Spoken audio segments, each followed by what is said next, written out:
-2 plus 2 gives us 0. And 0 times 2 gives us 0. And 0 over 2 is equal to 0. But this answer is not correct because we did not follow one of the most important rules in mathematics called the order of operations. The order of operations tells us that when we face a mathematical expression, we cannot start solving it from anywhere we like. Instead, we must follow a specific order called the correct order of operations. The correct order of operations is known by a short acronym called PEMDAS.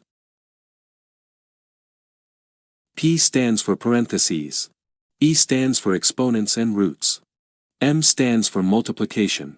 D stands for division. A stands for addition. And S stands for subtraction. According to PEMDAS, in any mathematical expression, we first calculate parentheses, then exponents and roots, then multiplication and division, and finally addition and subtraction.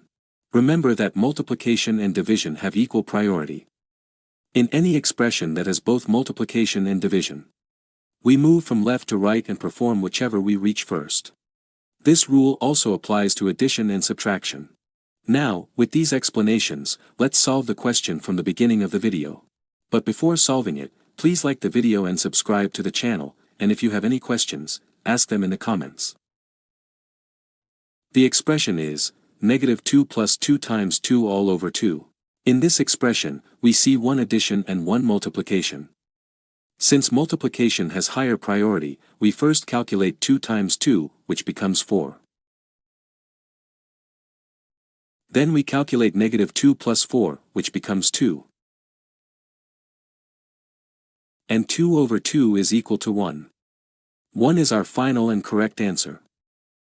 Thank you for watching this video. If you enjoyed it, like the video. If you have any questions, ask them in the comments, and I will definitely answer. Share it with your friends. And subscribe to the channel.